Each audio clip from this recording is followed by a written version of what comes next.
Hey guys, welcome back to Pokemon TCG Pocket. First of all, Happy New Year to everyone.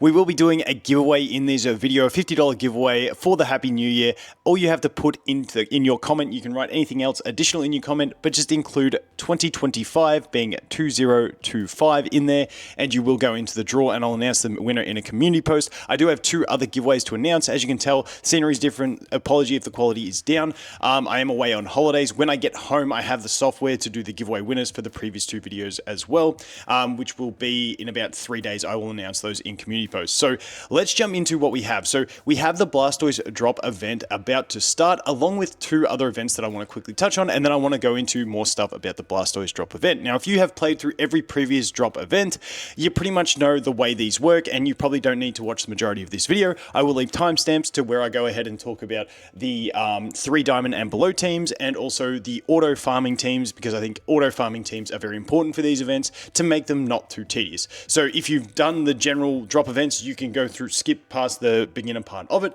but you may want to watch this stuff as well, because we do have the premium shop lineup updated. So we will be getting that Moltres as the card, and we will be getting the Charizard themed stuff, along with all the other missions that you get to get your additional Pokegold, hourglasses, and all that good stuff. So that will be updating as well after the next daily reset. This may be the one that I go ahead on my free-to-play account and get my free trial, because, hey, Charizard is life just behind Nidoking for me personally. So that is that one. We also do have the new event with the New Year's event missions. These are very, very simple, very similar to the Christmas one that we just finished. Just log in every day. You'll get it in the events tab. You get your stuff, and away you go. Just note these do only run for the specific time that they are around for, so you don't want to miss out on them. So jump in and go ahead and get these. Freebies are always happy days. But like I said, the main thing I wanted to cover was the Blastoise drop event, because this one looks sick, because we got a really wicked looking Blastoise card to go ahead and pick up. Now, what are the exclusive cards in this one? They're actually quite decent. I do like the varied ones. Now, they are two basics that have different abilities. We've got the Alt Appearance Volcarona, Alt Appearance Cinccino. I think that's how we say it. And then we do have the different Snivy and Eevee. Now, the Snivy, first of all, just to make note of, has 60 HP as opposed to the other one we have, which has 70 HP. So in some situations, that 70 HP can make a difference in surviving certain things. They both have 1 retreat. The big difference is that this one has a 1-cost attack, whereas the other one has a 2-cost attack. So if you like to have early pressure in unoptimized hands in Snivy, in superior type teams, then I do like this Snivy. You can play around with it. Like I said, it depends whether you want more bulk on a bad draw or whether you want more damage on a bad draw, and that is kind of what you're playing around with this one. It's a 50-50. Take your pick. I personally like the 1-cost basics. It just feels smoother to me if I do have to play them. So that is that one, but you can definitely experiment around. The other one we have is another new Eevee, 60 HP, 1 retreat cost, and a 1 colorless cost Growl. During your opponent's next turn, attacks used by the defending Pokemon do minus 20 damage. Bit of a Cubone type effect in this one. We did obviously get the new Eevee with the flip effect for damage. I kind of like that aggro play, the one cost, and you can do infinite amounts of damage if you just keep doing Misties and getting heads. I prefer the other new Eevee that we've got, but this one is for the more conservative player who likes reliability, I guess, and survivability in mitigating damage in the early game, as opposed to the one who wants to randomly knock out an 80 HP opponent on turn 1, which I've had that happen to me plenty of times. So those are the new cards that we are getting in these packs. So you want to get as many of these packs as possible. Now, down here on Pokemon Zone, they do give us some of the different decks that we will be seeing. These over here, they've got how to beat the Blastoise event deck.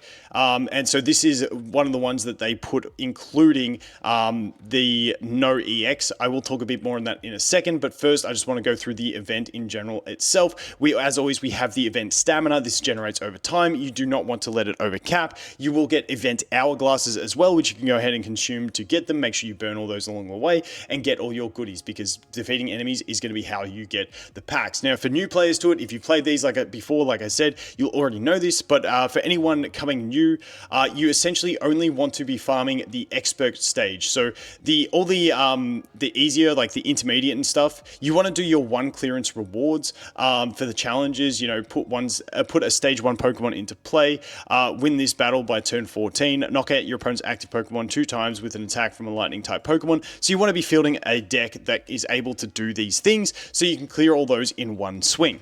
Now, the reason you want to do that is because the highest drops are from the expert stage. So you only really want to be doing one battle against the previous ones, or an extra battle if you need to for the missions on that one.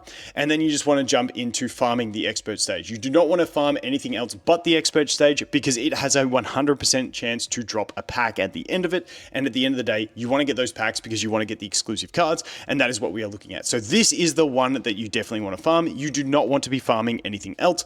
Just keep that in mind, especially for new players. Like I said, experienced players, you already know how this works, because you do want to go ahead and get all these missions. Now, there will be missions that require you to use the 3 diamond only only cards. And so for these ones, 1 diamond, 2 diamond, or 3 diamond. Now, for these ones, the kind of decks you want to be looking at, as I showed you over here, they do have some suggestions here on Pokemon Zone. To me, Electric, from the start of the game, has had really good decks in the Pikachu EX deck. We use Pikachu EX and Zapdos. And then you have a bunch of options of Electric-type Pokemon to fill in the rest. And all you do is remove the Pikachu EX and the Zapdos, and you put in a bunch of Electric Pokemon. You also have Voltorb Electrode, you have Zebra Striker, you have Heliolisk, we have the new Galvantula line. There are so many different lines of Electric to stage 1, so 1 evolution line Pokemon. And then we also have Electabuzz for the basic type push. There are so many good electric Pokemon that you just put these decks together, and if you need to and you're struggling, especially on the expert stage, you just keep retrying until they get a dud draw, and you go ahead and you snipe them in one turn, and GG's. That's literally all it is. These missions are really easy to complete. You just got to use some of those decks, and that is what you are really looking at. Now, as we move on beyond that, we look to what kind of decks do you use to farm this, because the big thing with these events is that they get tedious if you have to manually defeat them every time. So what I always like to do is make myself a deck that I think is going to have a fairly decent win rate against it when it's put on auto, and then all I do is I click battle, I hit auto, I put it in my pocket, I check back later, hopefully I won. If I didn't win, oh well, I just go again. Because just note, if you lose or if you quit, you do not burn one of your event stamina over here. So losing has no impact. So doing this stuff on auto is much better, especially considering we're just in the holiday period. Everyone's probably doing stuff and you're busy. You want to be getting the rewards from this event, but you don't want to be investing your life into it, especially right now because you're busy. So for an idea of a deck that I will probably use, I'm going to be looking at something like this. Now, this is not a competitive deck for PvP play. This is a deck that is more optimized for just auto battle play against the AI. Now, this deck, we're running 2 very simple 2-stage lines, which is the Voltorb Electrode and the Joltik Galvantula. The reason I'm running these 2 is because they just hit hard and they only cost 2 energy for their stage 1s, and that's pretty much it.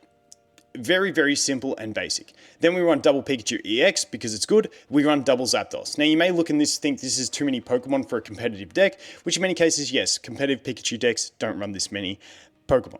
But once again, we are just playing for consistent AI victories against something that we know is going to be a water deck. So really nice. We're then running 2 Professor's Research, 2 Pokeball, and 2 X-Speed. The AI in general is pretty good at playing Pokeball, Research, and X-Speed. That's why I leave it here, because you got to consider that if you're doing it on auto, you are running the AI.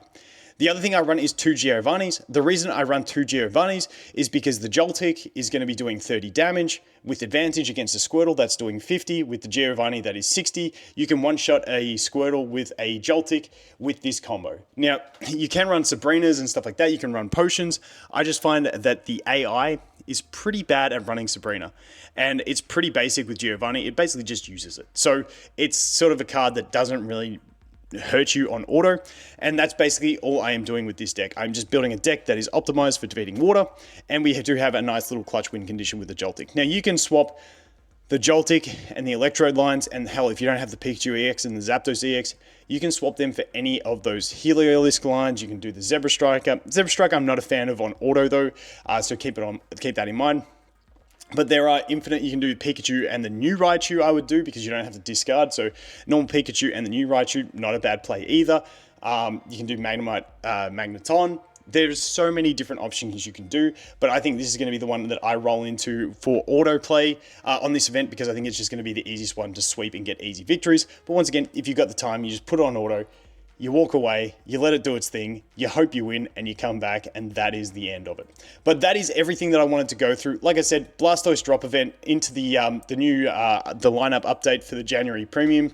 And for me, this, like I said, if you haven't done your free one and you're a free-to-play player, I mean, not a bad one to consider because you get the cool Charizard stuff. So that is one thing there. And then also we do have the New Year's missions, which just log in and get your freebies.